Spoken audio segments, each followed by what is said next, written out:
Camilla is back, and she brought her friend, the Corrins. Listen, this is an interesting banner, and Pass is the new hot thing that you can get on your unit. We've got a lot to talk about. Let me know in the comments, are you summoning on this banner? But let's get to Leo. Did we finally get a good Leo? Now, to be fair, the last one wasn't bad. It just... Anyway, so we have a Red Tome Cav, and right off the bat, you're going to see something here. Self-refresh on reposition, which is fantastic. We see an AoE that they try to do on Nagi, which of course doesn't go well. And then we have Tome of Dusk. Now, we have Canto remaining, minimum of 1. We have Slaying. If the Rally skill is used, Rally or Assist, then you get another action. That's going to be really interesting on defense, and that is always something that's nice. We've seen that with Hathran. Anytime Hathran hands this out, it's fantastic. After unit acts, if Canto triggers after Canto, grants special cooldown -1 to unit. Also, if the number of times unit has acted on the current turn, not counting Canto, is less than or equal to 2. Okay, so that's the first action, and then that's the action after reposition. But if you dance, then you don't get the third action. So for foes with res less than units res +5, triggers the following effects based on foe's position. If foe is within 3 rows or 3 columns centered on unit, inflicts attack res -7 and sabotage on foe. If foe is in cardinal direction of unit, also inflicts gravity on foe. Now remember, this is mid-action things here. So normally we would look at attack res -7 and sabotage and just, you know, wave it off. Because honestly, it's not that great mid-turn or at the beginning or end of turn because things get cleansed so easily right now. Mid-turn though, if you're on a hit and run team, sabotage and attack res -7 is huge. Gravity is okay because we have so much warping right now, but even then, we have a lot more warp blockers, so it's not bad. And we've seen it on Leos before, see the last Leo, but it's not amazing either. At start of combat, if units HP is greater than or equal to 25%, grants bonus to units, attack speed, defense res, just pretend that equals 14 because most of the time it's going to, and deals damage equals 20% of units res. That includes AoEs, and reduces the percentage of foes non-special, so that's the 50% piercing clause. Okay. This is good. The problem is this lacks a little bit of firepower, and that is tough because, I mean, this is one of those things we used to look at this and this used to be amazing, but we need more sources of true damage. We're going to see an example of that just in this next round here, but right now, you're going to need to buff up this unit's true damage in order to really take advantage of them. AoEs have so much AoE resistance right now in every sort of way. And it's, yeah, they aren't what they used to be. And this is absolutely an AoE based unit. You can see with crystalline water, and that's fantastic. So then we have attack res detect. This is the first one of this one. The thing I really want you to focus on though is the debuffs, the sabotage, and the exposure. Suddenly you're stacking up mid combat debuffs on the enemy, and that can be really helpful for other folks on your team. So there is a possibility to use this unit as a support unit. And that can be really fun, and you can have someone else come in and hit, you know, the big guns, and this unit to come in and clean up, possibly. But you have AR Insight Hone. This is the new thing, and it is really good. You get attack res +6 and Incited to unit and allies within 2 spaces for 1 turn, and grants bonus to units attack res during combat equals number of allies on the map with Incited effect +2. So it's a lot of extra stats than you normally get, and you get Incited on top of that. So that's really good. Let's hop straight to the tier list. I want to say this is, I think Howdy in the Discord called this the duo Lucina you have at home, and that is absolutely what this unit is. I would rather have dual Lucina. She just there for so many reasons. She's very, very good. I still think this is a good unit, but I even have her under Micaiah. I still like what this unit does, and if you look at the sum total of things, this tier list has started taking into account effects and supports and everything else because we just have to at this point. These units do too many things to ignore them, and so your hitting power from some of these units down below is going to be better. But I think Leo as a package, getting the auto refresh and everything else, I think that is going to be very nice for hit and run teams.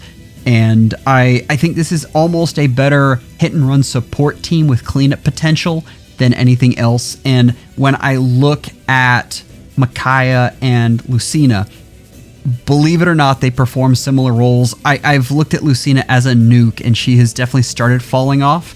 And that's she's still better though than Leo, but she has started to fall off, and so she is very much in that secondary role right now. So that is where he is relegated.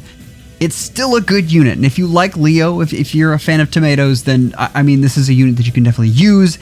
He's not meta right off the bat though. Oh boy, wow. Camilla is there, and I gotta tell you, this unit is kind of incredible and kind of blowing me away. Okay, right there. Did you notice Divine Vein Haze showed up and then she warped to it? Keep that in mind as we're describing this. So we have enables Kanto distance +1, max 4. Fantastic. We have Slaying at start of player phase or enemy phase, inflicts speed, defense -7, discord, and deep wounds on foes that are within 2 spaces of another foe through the next action, which will likely get cleansed. If unit initiates combat, or if foe's HP is greater than or equal to 75% at start of combat, grants bonus to units. All of those, and it will equal 14 most of the time. Unit deals, this is the big thing, unit deals +Y damage, and this is the Hresfelger true damage that is uncapped.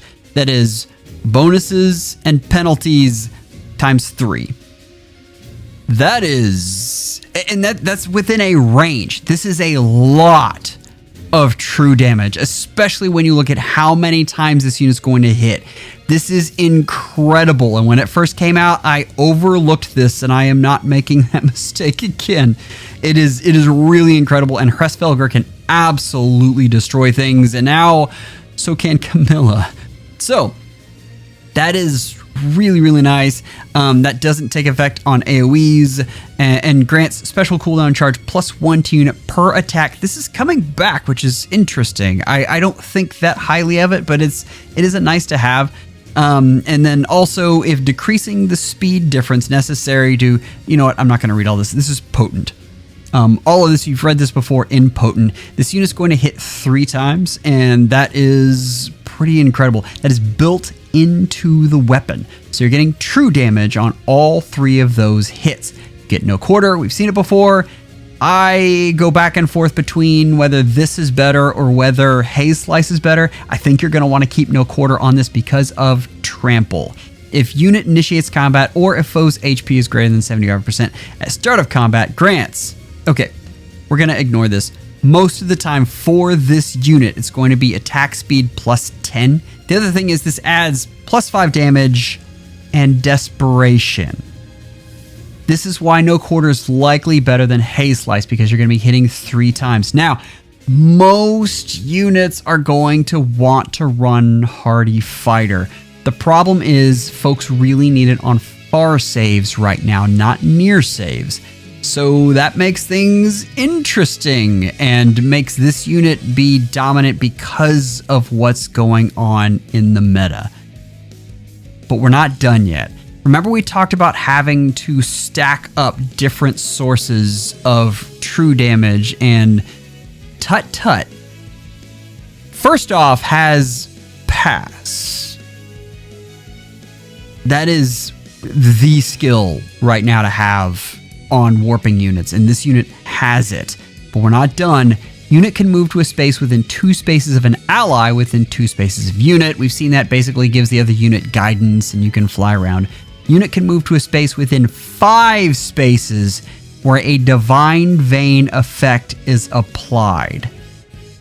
At start of turn, if unit's HP is greater than or equal to 25%, grants attack speed +6, and you have the 50% piercing to unit and allies within 2 spaces for 1 turn. That is underrated and very good because it's not reliant on a special. At start of turn, if unit's HP is greater than or equal to 25%, after start of turn, healing and damage effects are applies Divine Vein Haze on closest foes spaces and on each space within 2 spaces of those spaces for 1 turn. This unit is going to be able to fly around the map. This is my new auto battle unit, but that really trivializes all the other things she does. At start of combat, if unit's HP is greater than or equal to 25%, inflicts speed defense -5 on foe, deals damage equals 20% of unit speed. There's the additional source of true damage, along with true damage coming in. I mean, the weapon, trample, and tut-tut. This is nice. This is the way you have to stack up true damage right now. And then you have, of course, no follow-up because why wouldn't you? The only weird thing you have on this unit is guidance 4. I don't understand, but I mean, I won't show it because there's no point. This unit goes in and hits something and then cantos back and then an armor goes up near where it is. I don't know. If you're using this unit, probably you're sending them on a death mission to just, decimate the enemy before the rest of your cavalry comes in and just smashes things. You're probably not going to want guidance 4. You're probably going to want something that ensures a kill. This is something that you're going to want to help with that. It's possible that this unit has enough power to not worry about the C skill and you can do something supportive. But even then, it's probably not going to be guidance 4. But I'm nitpicking. Like, I just listed all of these amazing things, and I'm basically saying, yeah, but you're going to have to replace the guidance 4, the C skill. Let's look at the tier list, and this is how high I am on this unit, and why I really shouldn't be complaining at all at this unit, because I'm begging you. I have this as the best nuke in the game. We talked about it just a second ago, but these tier lists used to be something that it was just nuking power, and so that you could kind of isolate things and put things in different lists. But we're having to look at the full picture, and mobility is one of the most important things you can have. And this unit can go anywhere. It's nuts. This unit is going to be so powerful on Aether-Raid's defense, Aether-Raid's offense, and Summoner duels. Absolutely nuts. I know I said auto battle because she's going to be amazing there too, but there are a lot of things this unit does. I am astounded that they made Camilla this powerful, although I shouldn't be. This unit is crazy good. And watch out for this unit because your near saves are going to really be hurting. The question is, how well does this unit do versus Rhea? And I think the answer is going to be pretty good. You get 3 hits to try and take her out. So one of those has to take her down to 1 HP, one of the first 2. And then I have a feeling the last one's going to do her in. So, summoners, what can I say? I mean, the next thing is the best thing for kids' banners is Sommie plushies. I know that transition was terrible, but it's a Sommie plushie. I love this thing. My kid is trying to steal it. I have to sneak it away from him every day, and yeah, it's ridiculously cute, and it's a pillow. So if you want Sommie gear, I also have an embroidered hat that I love, even though it's summer and it's just too hot to wear it. I have that as well up here, and some Sommie t-shirts. Check them out on the FEHology Store. Let's get to the next unit. As we're looking on this unit, I want you to remember, this is the D mode. The D mode! And she's adorable. Look at her. She is absolutely adorable. Okay. Baton of Dusk. Already we've got a preference staff here. We've got Canto. Calculates damage from staff like other weapons, so we have Wrathful Staff built in.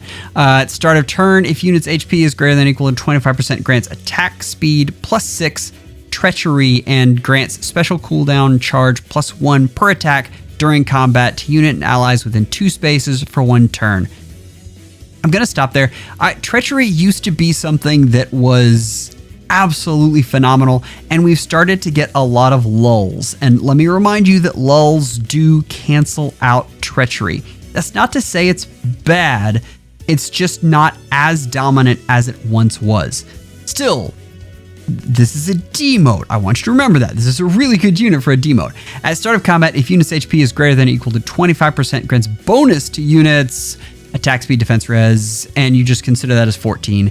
Deals damage, we get true damage in this, equals 20% of unit speed. That excludes AoEs and neutralizes effects that, so then we have null follow-up, which is fantastic. This is all good stuff. We do have a clause in there. If the calculates damage from staff like other weapons, effect is neutralized. Damage from staff is calculated after combat damage is added.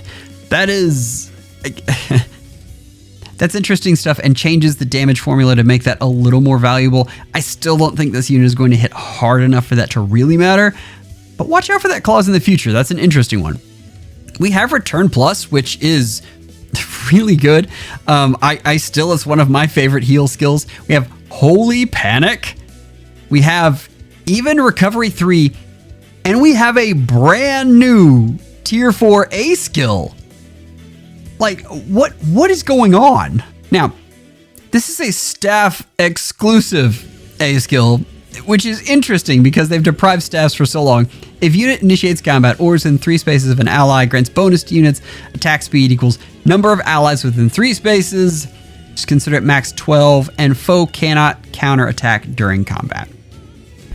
So, I mean, it's not bad. It has Dazzling Staff built in and you get 12 stats. I mean, that's, yeah, it's not bad, especially on a free unit. And even Recovery 3 is nice. It's not as dominant as it once was, but yeah, this is a really good D mode. I'm really happy with this. Oh, Corrins. This is an armor, a blue dragon armor. And up until this point, I was so happy because I thought I was going to get out of here without having to interpret a wall of text. Look at that font size. It's so tiny. Oh, gosh. Okay. We're going to get through this. This is a really good armor. I'm going to start that off. I don't think this is the best armor in the game. We'll talk about why. Accelerate. So we have Slaying. We have Adaptive Damage. At start of turn and at start of enemy phase, except for summoner duels, if unit's HP is greater than 25%, grants Draconic Hex to unit and allies within 2 spaces of unit, and if unit special cooldown is at its max, grants cooldown count -1. So if you look at the total sum of things, Dragon Fang Fire is going to be up and running most of the time. Just consider that as a fact. Like that is, it's going to take a lot to get that to not be at 0 cooldown. At start of combat, if unit's HP is greater than or equal to 25%, inflicts penalty on foes. Attack speed, defense res equals about 14, and if unit triggers Savior, then it's always 14. Oh, here's where we get a little confusing. Unit deals +X damage, excluding AoEs, and reduces damage from foes' attacks by X during combat. Sorry, this is not the confusing part. Normally that is just 15, and you can consider it 15 generally. And also, if foe's attack can trigger foe's special and unit's res is greater than or equal to foe's res +5, triggers the following effects during combat. So you inflict special cooldown count -1 on both hits if it's a brave hit from that first attack, which is fantastic if we weren't in a meta that had completely devalued specials. If there's even the meme where the unit can kill someone until they proc their special. I don't know if you've seen this on Reddit. It's ridiculous, but we have a lot of things that takedown special damage. And so a lot of our units have had to stop relying on that. It's true damage that we're really relying on, not specials. So this is good, but it's not as groundbreaking as it once was. If unit's HP is greater than or equal to 25% at start of combat, and unit special cooldown count is at its max value after combat, grants special cooldown -1 to unit after combat. See, Dragon Fangfire always on. Draconic Hex, this is the thing that we're giving out to other folks, inflicts attack speed defense res -5 on foe during combat, and inflicts penalty on each of those stats equals 5 minus current penalty on each of those stats for 1 turn. It calculates each stat independently. This is good. This is debuffs. We love in-combat debuffs. They're nice, and they help. They really do. Dragon Fang Fire boosts damage by 40% of units' res when special triggers. If a skill compares units' res to a foe's or ally's res, treats units' res as if granted +5. This is nice because we have a couple res checks here, so that is good. That Phantom Res Light that we have. If unit's res is greater than foe's res, reduces damage from attacks during combat and from area of effect specials by percentage equals difference between stats times X. Max X times 10%. If from area of effect special, X equals 8 minus current special cooldown count value. So most of the time this unit is going to have 0 cooldown count value. So it's going to be 8 times 10, which is kind of the going rate right now. That's a very good AoE reduction. That's 80%. Otherwise, X equals 4, which otherwise it is 40% reduction, which is about standard, but it's a really confusing way to write that. If unit special is ready or unit special triggered during combat, reduces the percentage of foes. Oh, sorry. That is 50% DR. I got too into reading all of these. After combat, if unit special triggered, applies Divine Vein Water on target space and on each space within 2 spaces of target space for 1 turn. Water, if you remember, is basically, it costs an extra movement to get through. And this used to be something that we've kind of snored on, except in Arena. In Arena with Corrin, it was a real pain.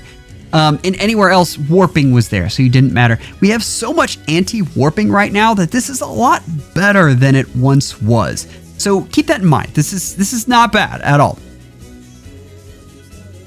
But yeah, you kind of see where I'm going here. Primordial Boost, because we needed a Power Crept boost skill already?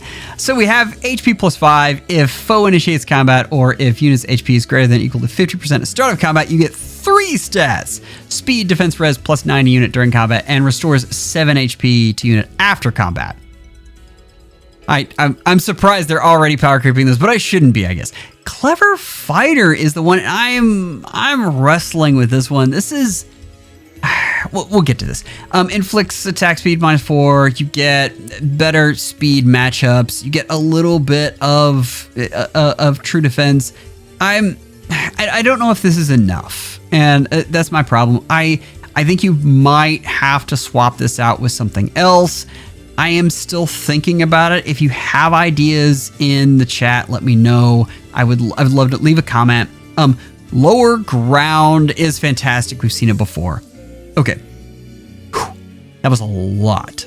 Let's talk about the tier list and where I have this unit. Okay. So I've got this unit in melee frontliners right now.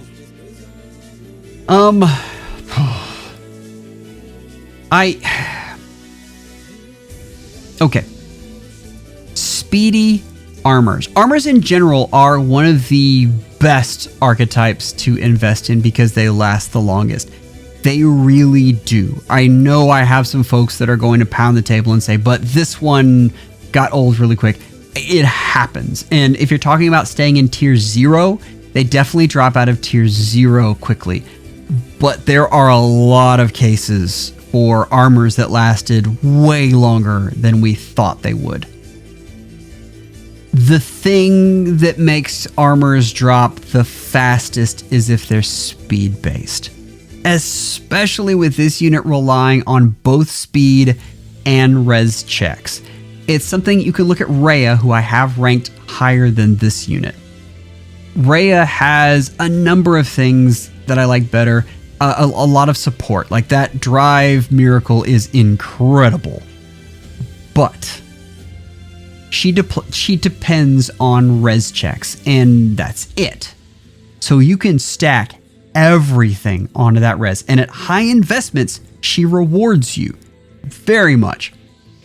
Corrin right now will definitely work at high investment, and you're going to see some, and you're going to be angry with them because they're going to demolish you in the short term. I worry about long term because you're worried about both speed and res, and I just it's gonna be hard. In the trailer they show 45 res. Keep in mind I'm seeing Reyes right now max out at 72. Like that is, when you dump speed, it means that you're dumping everything into defense and res, and that's kind of what you need as an armor. There's just too many things to worry about otherwise. So, is this a good unit right now? Yes, I have them in tier 0.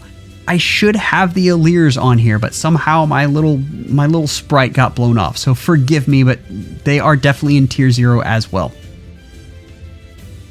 I worry about how long this unit will be in tier 0. So that is my only concern with this unit right now. Very good. Very, very good. Just word of warning if you're looking at investing in this unit, unless they're your favorite, and go therefore. Like, knock it out of the park. If you want to look at something comparable, I have Fjorm. And keep in mind, there's still a lot of people who use Fjorm, but she is more of a tech choice and she takes a lot. So, something to think about. If you are looking for something a little bit more snarky, head over to Joe Silly's channel. This is one of my go-to watches for every banner. It's kind of like watching your grumpy uncle review banners, and I mean that in the best way possible. Go check them out. Members, you are amazing. Thank you for all that you do. Take care and schedule an appointment with your FEHology real soon.